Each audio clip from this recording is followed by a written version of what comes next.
All right, so let's take a look at section 2.4. Okay, it's on solving linear inequalities. Okay, so real quick, just to review, what are the 4 inequality symbols we have? Yeah, Aiden? Less than, greater than, equal to, and less than. Perfect. So we got less than or equal to, greater than or equal to. Okay, so there's a couple examples of an inequalities. On the left, that's just a true statement, 3 is less than 8. Okay, on the right, we have a conditional inequality. There are certain values for x, multiple, in fact, infinitely many values that make this true. You just have to pick x's above a certain value. In this case, any x above 4.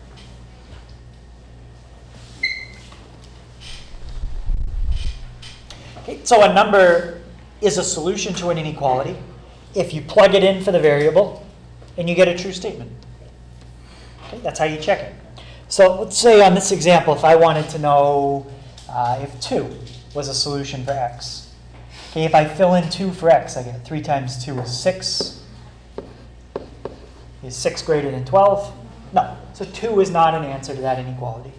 If I wanted to check if 5 was a solution, 3 times 5 gives me 15.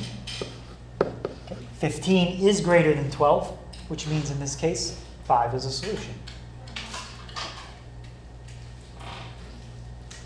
So that's how you can check. If you want to know if a number is a solution, just plug it in. Okay, conjunctions. Okay, when we deal with inequalities, what word can come up that tells you something is a conjunction? Anybody remember what word we use with conjunctions? How about, what are the 2 important words that we use with inequalities? Yep. And or. There's and the other one is or. Okay. Does anybody remember which one is the conjunction? And. It's the same way you define it in English. And is a conjunction. Right? So if you have 2 inequalities connected with the word and, that's a conjunction. Okay. So for example, I could say I'm thinking of a value of x in my head, and the value is greater than -1 and less than 3. Okay. X is greater than -1 and x is less than 3. But we can combine that. We can take a conjunction that has 2 separate statements, put them together. Does anyone know how you can rewrite this? As one statement, we kind of put the x in the middle. There's a couple ways we can do it. Nick? -1 is less than x, which is less than less than 3. Yeah. -1 is less than x, which is less than 3. Right? So that's a conjunction, means exactly the same thing as what's above it, just a shorter way of writing it. Is anybody thinking of a different way to do this? Yeah? 3 is greater than x, which is greater than -1. Yeah, you could flip the numbers around and flip the signs. All right, if you wrote it this way, that's fine too. Just make sure when you write it as a conjunction all in one statement, both inequalities point the same way.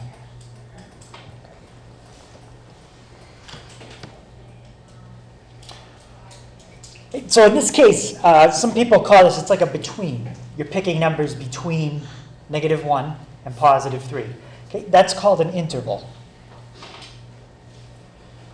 Right, so the interval for x's that you're allowed to pick in this problem is between -1 and 3. Can you include -1 and 3? No. No. All right, and there's a name for that. That's called an open interval. So I'm going to talk more about what an open interval is and some different types. Okay. In general, an open interval falls under a bigger category of intervals that we call bounded intervals. All right. And there's four 4 types of bounded intervals.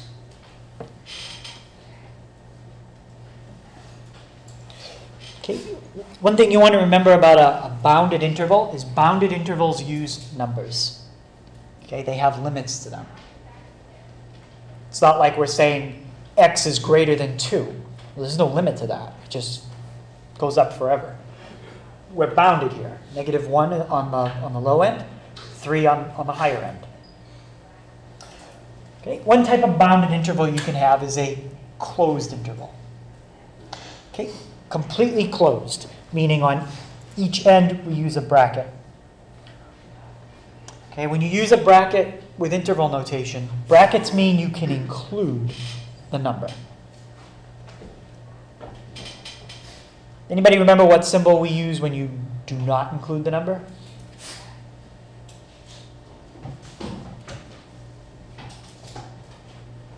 Yeah? Yeah, we can use a parenthesis. Okay. So if you want to describe something using interval notation, and it's an open interval, okay, we use parentheses. So for the problem up above, the way you could describe the interval, -1 to 3, just like this. Okay, that's not a coordinate, that's an interval. Don't include -1, don't include +3. All right, you can also have a half-open interval. In this case, it's half open on the right. And we could also have half open on the left.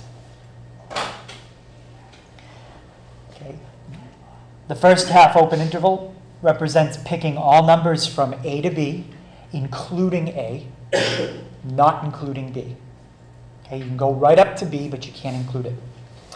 Okay, the second half open interval, you're still picking numbers from A to B, except you cannot pick A, but you can include B in the interval.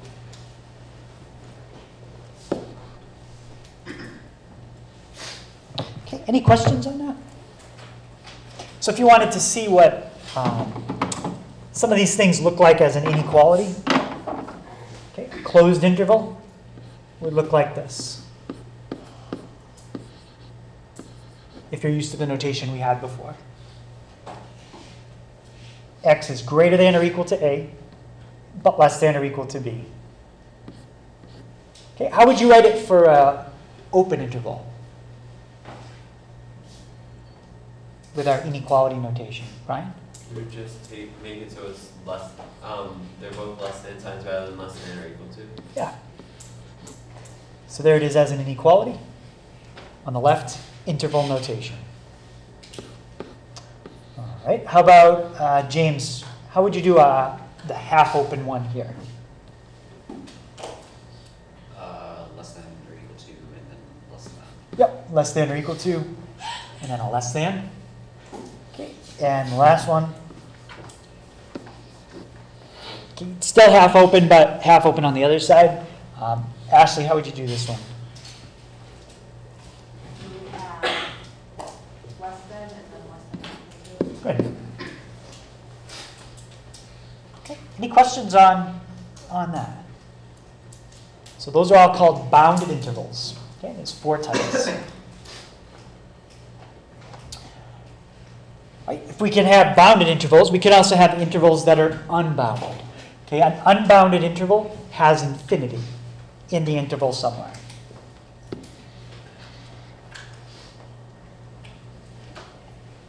Now, can you reach infinity? No. So we can never include infinity. So anytime you have an interval with infinity on it, you would never put a bracket. Bracket means you can reach it. Okay, we can't reach infinity. Okay, so here's a couple types. Okay, these are all unbounded intervals because they all have infinity in them.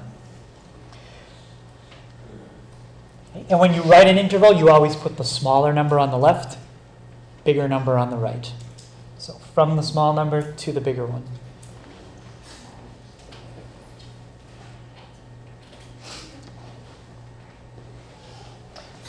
All right, let's look at Let's just look at a couple of these and see if we could describe them with an inequality. How could you describe this top one? 5, comma, infinity. What's a way you could say that with an inequality? Pick all numbers from 5 to infinity, including 5. Yep. 5 is less than or equal to. Yep, you could say 5 is less than or equal to x, or what if you said x first? X is greater than or equal to 5. Yeah, that's all that means. X is greater than or equal to 5. All right, this bottom one is similar, except it's x is greater than 5. How about this other one? Negative infinity up to and including 3. Oh, Connor, how would you write that as an inequality? X is less than or equal to 3. Good. Picking any number less than or equal to 3. Okay, and the bottom one, very similar except just a less than. Okay, so it's important that you understand how to translate between interval notation and inequality. Right, so those are basically our 4 types of bounded intervals.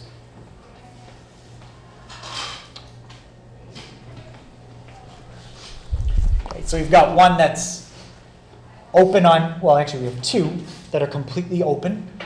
Okay, one of them has positive infinity. Okay, one has negative infinity. Then we've got ones that are closed, half closed on the right or half closed on the left. Could you have a closed interval that's unbounded? No, that wouldn't make sense. Unbounded means it goes to infinity, so it's got to have a parenthesis. Closed means it uses brackets. So you can't have a closed unbounded interval. That doesn't make sense. All unbounded intervals are at least half open, if not fully open. Right, and they mention that more on page 100. All right, so let's try a couple more, just translating an interval to an inequality. Jake, could you translate that to an inequality for me? 3 is less than or equal to x, negative 3. And x is less than 5. No, other way around. Yeah. Like that? Yeah. So the 3 is the open end, so we cannot include it. So pick numbers greater than negative 3. But the 5 is closed. Okay, you can include 5. That's it.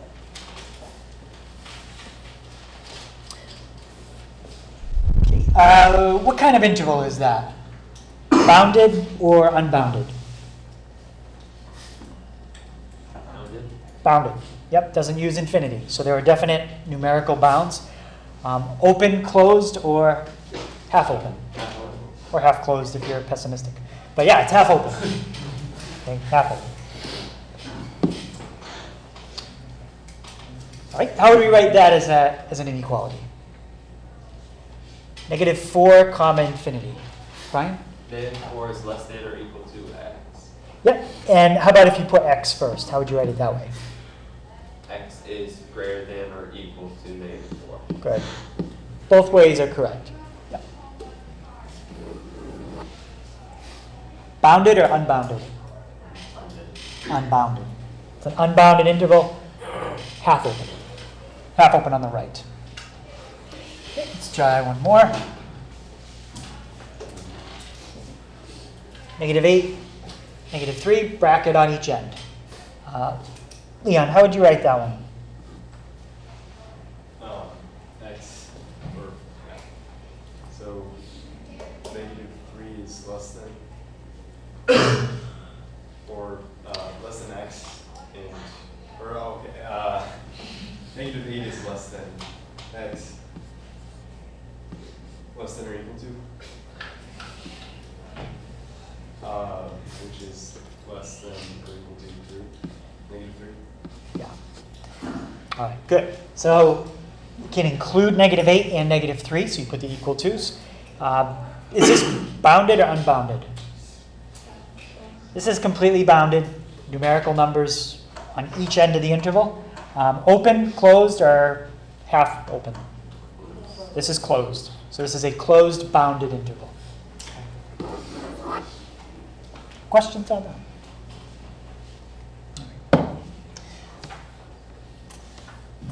All right, so let's look at a couple where we have the graph. I think we've already done a couple of these, so we'll just go through them quick.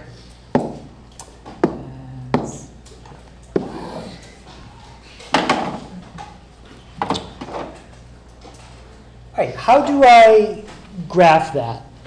X is greater than or equal to 2. And there's a couple symbols you can use. The book uses one. We talked about another one. Yeah? You have to mark the 0 first. Yeah, we should put 0 on there somewhere. And then what would you do after that? You find the 2. Yep. And then put a dot. What kind of dot? This one would be a closed dot, right? Yep, you could do a closed, filled in circle. And then just that. No, just that way. An arrow going one way. I forget. Yeah, so then we're going to put an arrow going Green, in either the left or the right direction. right. Yep, Devin? Arrow going to the right. Yeah, we're shading all values that are greater than or equal to 2. So we're shading this way. Okay, does anyone remember the symbol that the book used? We've talked about it today too. Instead of a closed circle, what do they use for a closed interval?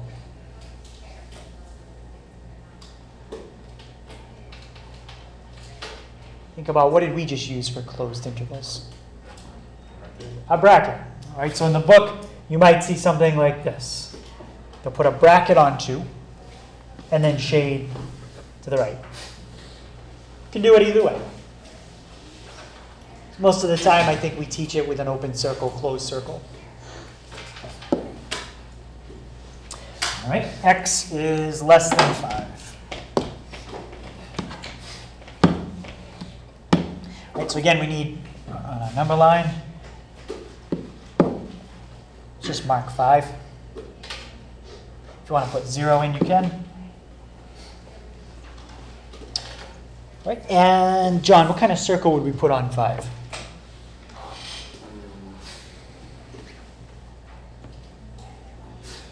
Small one. A small one? I don't know. It's open. Open. Open, why? Why open? Yeah? Because it can't, like, the number can't equal 5. Right. It's something greater than 5. All right, so I think back in chapter 1, we put up the rules for when it's open and when it's closed. All right, so if you need to go back, just go back, look at your notes. But as John just said, that's the rule. If it's less than or greater than, open. If it has equal to, closed. All right, and now we have to shade in everything that's less than 5. So Autumn, which way is that going to go? Towards 0.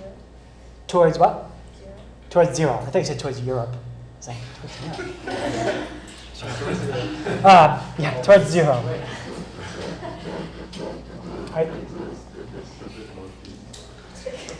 All right. Any questions on that? I think, yeah. How does it show in the book? Does it use like How does it? Let's take a look. You know, the book is showing it with the bracket and the parenthesis. If you look at the bottom of page 100, that's how they showed it. On a test, you can show it this way. This is fine. This is how the book does it. Parenthesis on 5, shade right. All right. It's just a different way of doing it. I think it's a little bit older way. That's what I like. The bracket. Yeah. Yeah, it might be easier to see, especially with the circle. Sometimes people kind of color too far, and then I have to kind of guess, did they mean open or closed? But, yep, either way. All right, and let's do this one. Okay, let's just do this one with the bracket or parenthesis.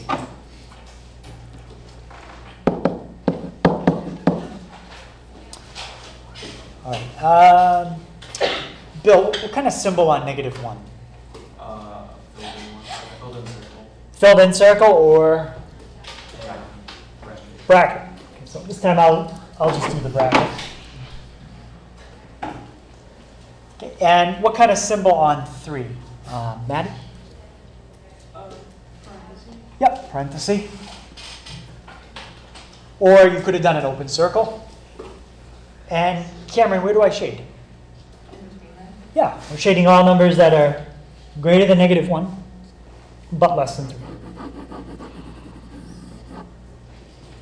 Okay, so any questions on graphing just basic inequalities? Okay. Right, when you're solving an inequality, you use the same steps as if you were solving an equation, except what's the one thing you've got to be careful with an inequality that you don't really have to worry about with an equation? Dominic? Division. Okay, what can happen with division? You have to flip this up. Sometimes. It depends. There might be a division problem when you don't. Do you remember when you do flip it? No.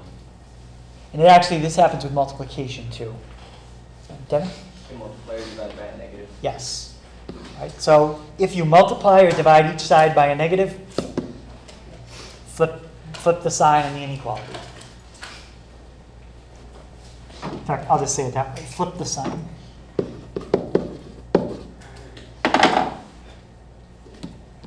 Okay, any question on that? All right, so you don't have to write that, or you can kind of condense that. All right, the idea, if you multiply or divide each side by a negative, flip the sign. That's it. Flip the sign.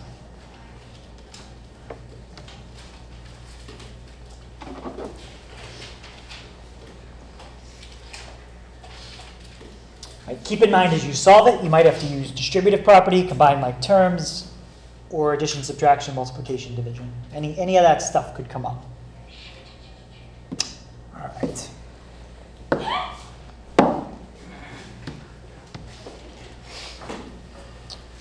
Right, Derek, could you tell me my first step I would do here? You would subtract 2 from both sides. Okay, you could subtract the 2, that's fine. And what would that give you on the right? 5x minus 4. Yep, 5x. Oh. Minus 4. Close.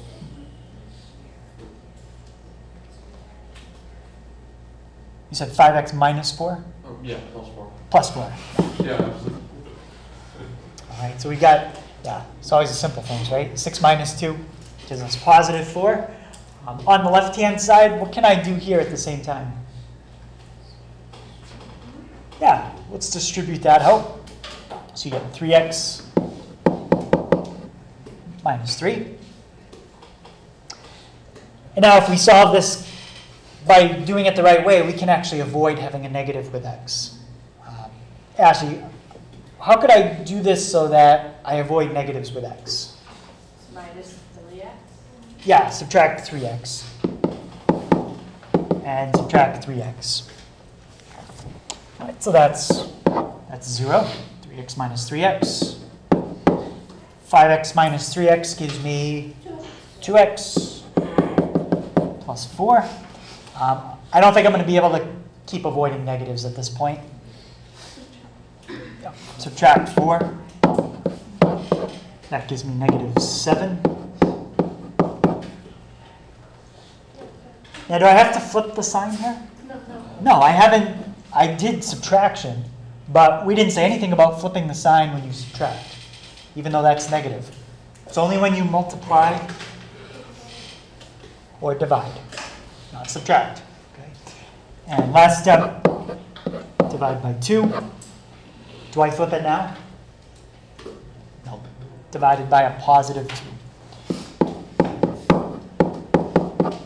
So you could write it this way. Or how would we write it with x on the left?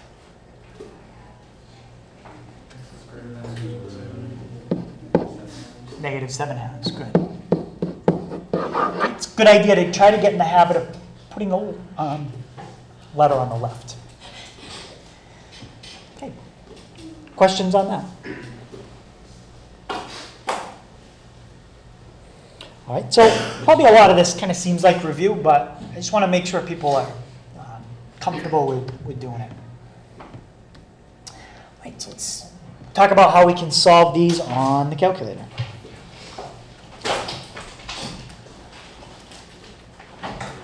First, we could, Okay, there's really two ways we can do it. Okay, here's the first method. You have to take your inequality and get 0 on one side. Doesn't really matter which side. You just got to get 0 on one side. Okay, after we get 0 on one side, we're going to calculate a root. And then, depending on the inequality symbol, we'll either be looking for where something is less than 0 or where something is more than 0.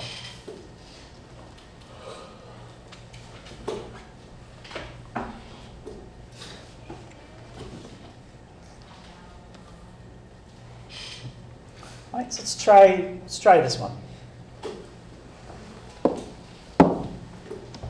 It says 4x minus 1 is less than 2. Okay, step 1, get 0 on one side of the inequality.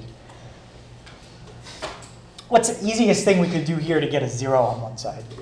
Yep, Aiden? Subtract 2. Good. Do I have to flip my sign, Aiden? No, not with subtraction. All right, let's type that in. Okay, we're going to type it in as an equation. Okay, pretend like it was y equals 4x minus 3. Let's just type in 4x minus 3.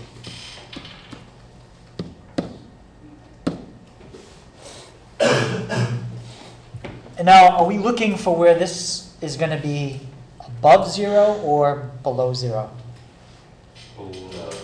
Yeah, less than 0. Okay, we're going to look for where it's below 0. So type that in, do zoom 6. Okay, it's going to be below 0 at some point. It's going to equal 0 at some point, and then it's going to go above 0. Okay, let's find where it equals 0. So do second calc 0. Pick a point to the left and hit enter. Right, hit enter. And the guess. 0.75. Okay, that's the value of x that causes this thing to go from being negative to positive.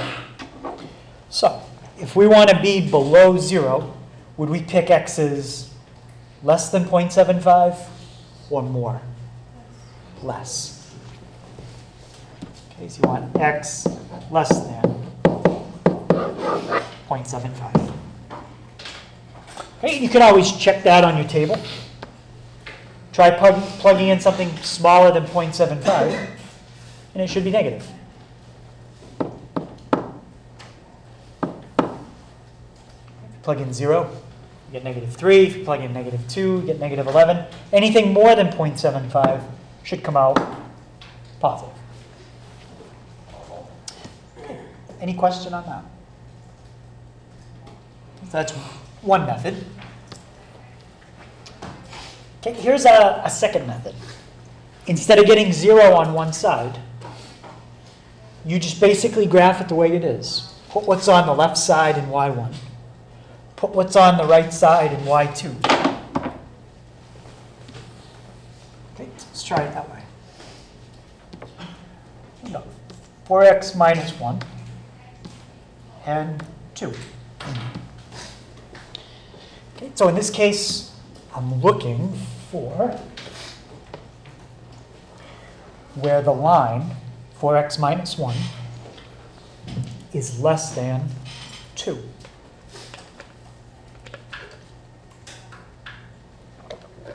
Okay, we're going to have a horizontal line right at 2. So let's see if we can figure out where this line with a slope of 4 is less than 2.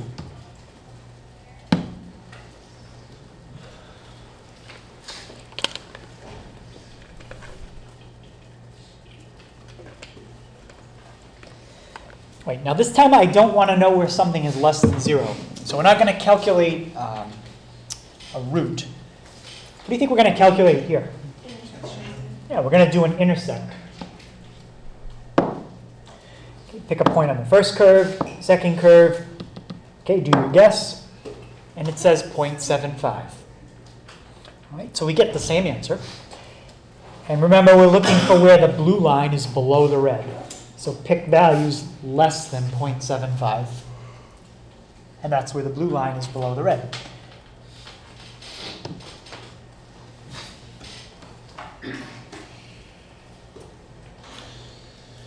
Okay, so any questions on method 2?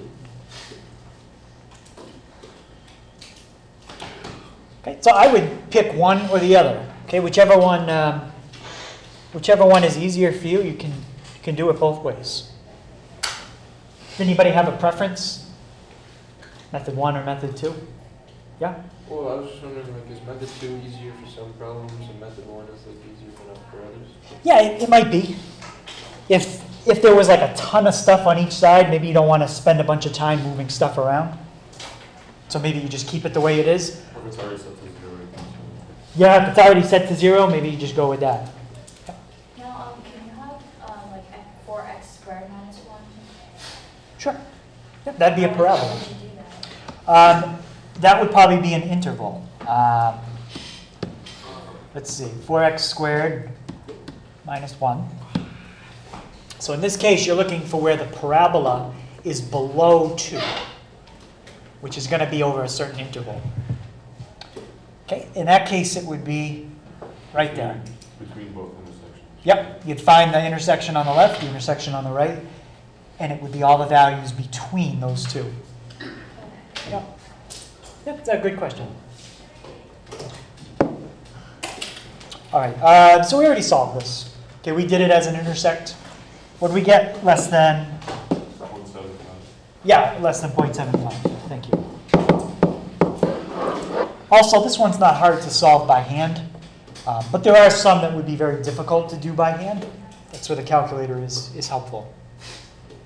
Okay, especially if you had one even more complex than the parabola. And I said, where is it below or above something? Okay, maybe where is it above 3? Well, in this case, you'd have a couple intervals. You'd have this spot right here, and then you'd also have from this spot on forever. So you'd have to calculate all 3 of these intersects. This would be a bounded interval between 2 certain numbers. This would be unbounded, from all values from this up to infinity.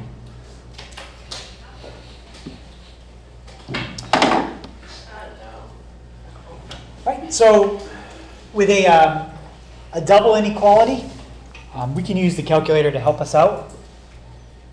But we might want to simplify it a little bit first. So the goal is basically to get x in the middle. And keep in mind, whatever you do on the left and to the middle, you have to do on the right. So you got to do it in all 3 spots.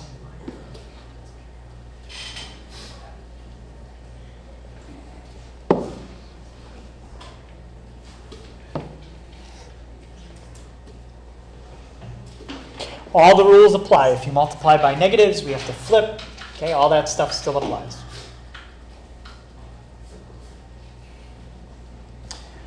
Okay, what would be my first step to start to get x by itself? Multiply by 3. Yeah, multiply the left, the middle, and the right all by 3. I'm just going to put times 3, times 3, times 3. So in the middle, the denominator is gone. Now we've got -9.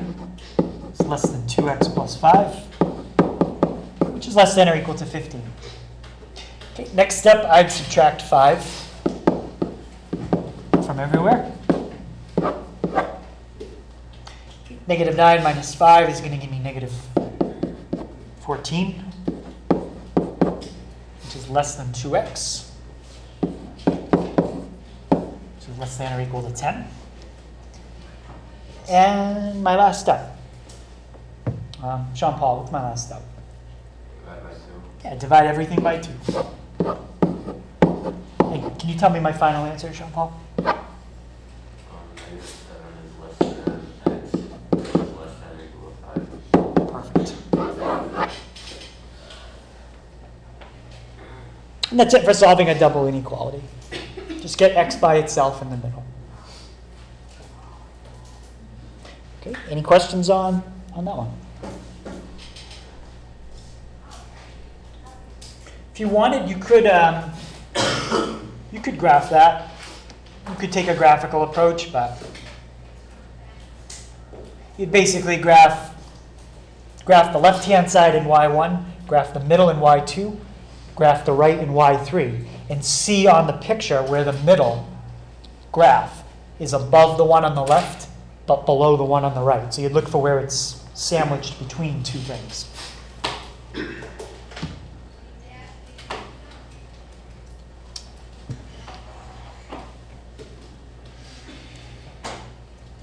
All right, let's try this one.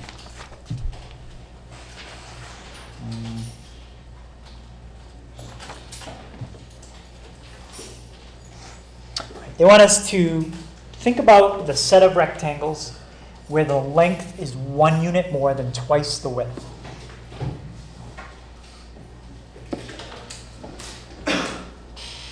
So if our width was W, what does that mean the length would be? How would you represent 1 unit more than twice the width? John? 2W plus 1. So our width is W. 2W plus 1. Perfect. Now I want to find an algebraic representation, which is going to be an inequality, of all the rectangles that fit this description and have a perimeter less than 100. Okay, so don't forget, basic idea of a rectangle. This is a length. That's a width, that's a length, that's a width. So what would be the perimeter of this rectangle? The width is W and the length is 2W plus 1. How would you find it? Yeah. It's W plus 2. Yeah, how'd you get that? Because W plus 2W plus 2 plus 1 plus 1. Yeah. We've got two widths. We've got, put everything in parentheses so you can see it. Two widths, okay, two lengths. And we want that perimeter to come out what? Less than 100. Right, so that's 6W plus 2. There's an algebraic representation of the rectangles that have a perimeter less than 100. Okay, find what the widths could be. Well, we just need to solve the inequality above. Okay, 6W is less than 98, which means W is less than 16 1/3, or 16.3.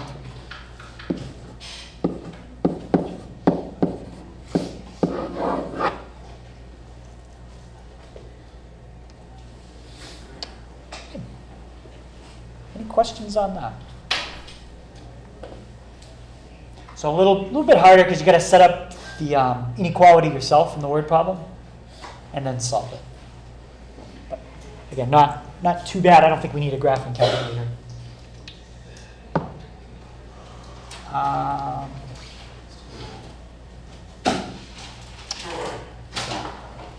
This will be our last thing. Absolute value inequalities. Sometimes when we have absolute value and inequalities, this is where the calculator can kind of help us out. Okay, and the idea, just like with an absolute value equation, you get the absolute value by itself and then split it into two problems.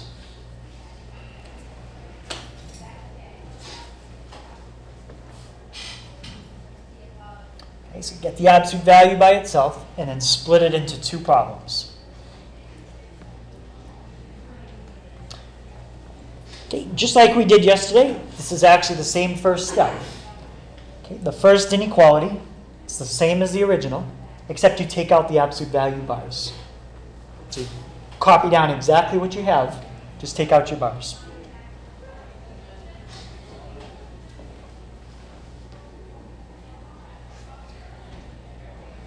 Now, the second one, think about how we did it yesterday. We copied down the original, we took away the bars, but what's the extra thing we had to do yesterday to get the second one? Yeah, we had to make the number negative, but what also happens if you make a number negative in an inequality? Yeah, we have to flip the sign. So that's the extra step. Other than that, you can copy these same steps from your notes, just change the word equation to inequality. Okay, so second inequality, same as the original. Take out the bars, make the number on the other side negative, just like yesterday. Except you also have to remember, flip the sign.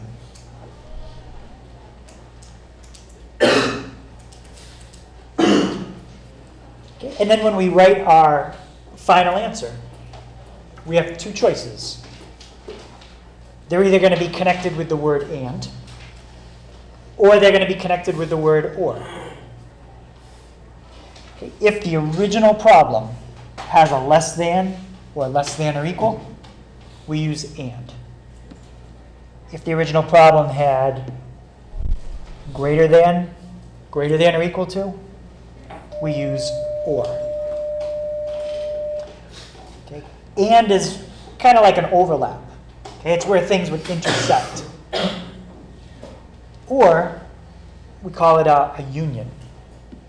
Okay, it can be this, like in a Venn diagram. If I said, tell me what's in A and B, that's the intersect. It's where they overlap. A union means it can be anything in A or anything in B. It's like the whole thing.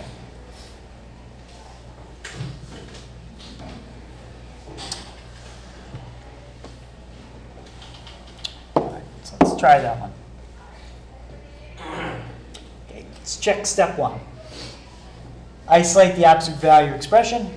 Is the absolute value by itself here? Yeah. Okay, if you had something like this, then you'd move it to the other side. Right, so now we can go right to splitting it into two problems. Somebody give me one of my inequalities that I'm going to solve.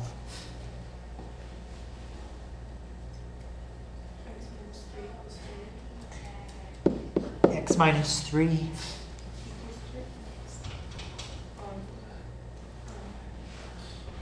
I like the x minus 3. That's good. Less than 3. Yep. Just copy down the same problem. Just take out the bars. Okay, how about my other inequality? Connor? X minus 3 is greater than negative 3. Good. He did both things he needed to do. Flip the sign and change the number from positive to negative. Okay, original problem had a less than. Is that an and or an or? And. Okay, and the trick to remember that, less than is and. Land. Maybe that helps. Less than is and. Greater than is or. Gore. Okay, so you got land and gore. Land. Less than and. Okay, just remember that. Less than and. All right, so solve it. Okay, we get x is less than 6 and x is greater than 0. Which means between 0 and 6, bounded intervals, but open. Okay. All right. Any question on that? All right. This part we're going to skip over. Okay, don't worry about example 9. Yeah, skip that. You know what? Instead of doing example 10, solve and graph, let's just graph example 8.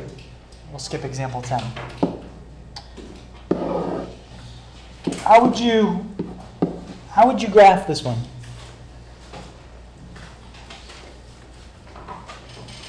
What kind of symbol, James, would you put on 0?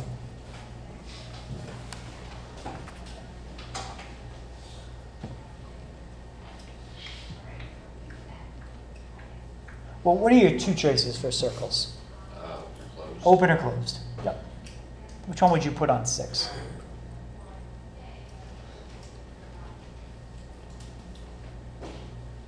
Just confusing.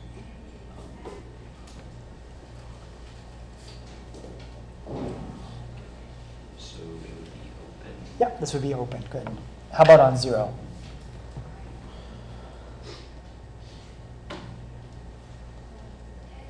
Open is Yeah. So anytime you got the greater than or less than, it's always open. Only fill it in. Kind of think of it like this. If you've got something extra under here, you've got to do something extra to the circle and fill it in. All right? And now this time, greater than 0, less than 6, shade between. So with an and, you usually end up shading between. With an or, you usually end up shading opposite directions. All right, so we did that, and let's do 11. If we have time, we'll do 12. That'll be our last one. Okay, both of these I want to do on the calculator.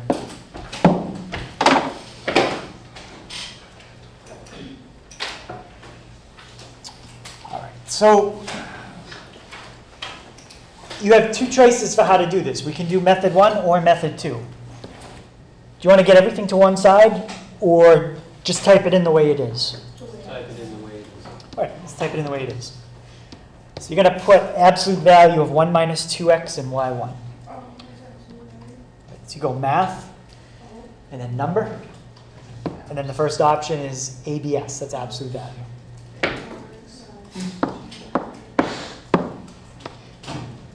Okay, so type 1 minus 2x in y1, type 4 in y2, and remember this is going to be a V shape, 1 minus 2x, 4 is a horizontal line. We're looking for where the V shape is below the horizontal line.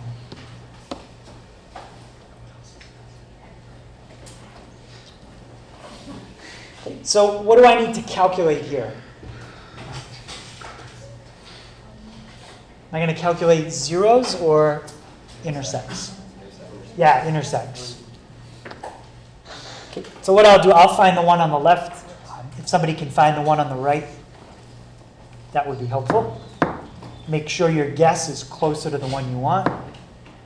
So I got negative 1.5.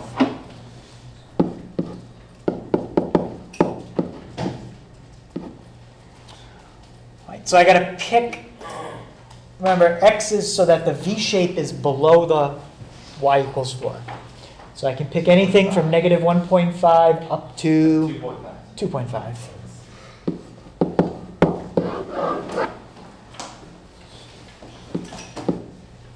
Right, so anything between those values. Now, if this sign was flipped around, okay, and they wanted to know where is the V shape above, I would say pick anything less than negative 1.5, or pick anything bigger than 2.5, and then the V shape would be above. Okay, any questions on that one? All right. And let's finish up with this one on the calculator. What value, when we type this in, is something weird going to happen at?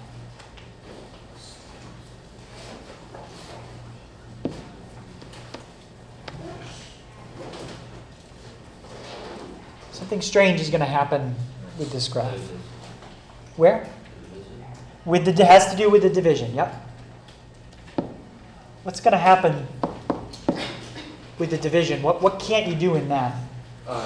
If, when x is 2, it's going to run as 0, and then dividing by 0 won't work. Yeah, something weird's going to happen when x gets close to 2. Okay, let's see what happens.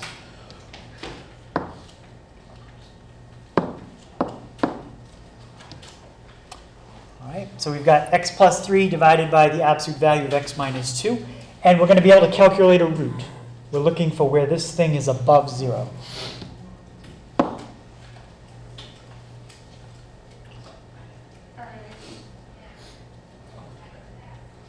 All right, now it looks like it crosses 0 at some point. So let's find where it goes above 0.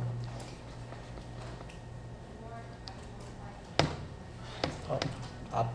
All right, and then pick a point somewhere to the right. You'll know you're to the right once y goes positive again.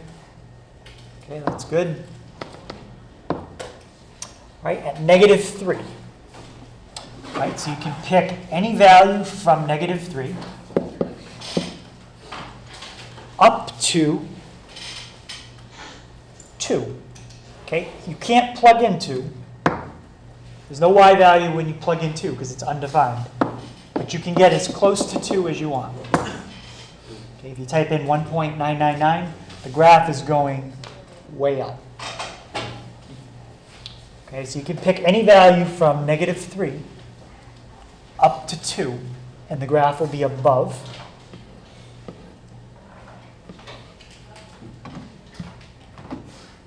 Or we could pick any value from 2. Let's see if this ever comes back down below 0. Let's go to your table. Type in some pretty big values for x. 1.1. Okay, still above 0. 1.01, that's still above 0. Still above 0. Do you think it's ever going to come back down below 0? If you've gone out to 90,000 and it hasn't, it's probably not. So anything from 2 to infinity. Okay, we can't use 2. That's why I put parentheses on it.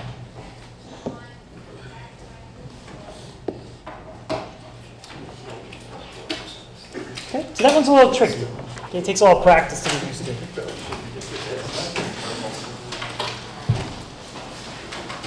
All right, so the homework, let me take out a couple questions we skipped over.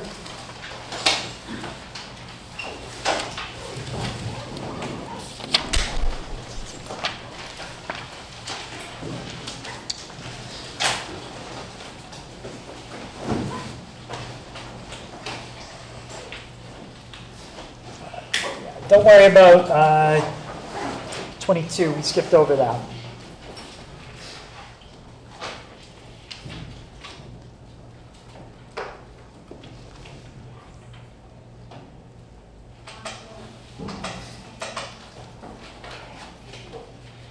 And don't worry about anything 36 and 38.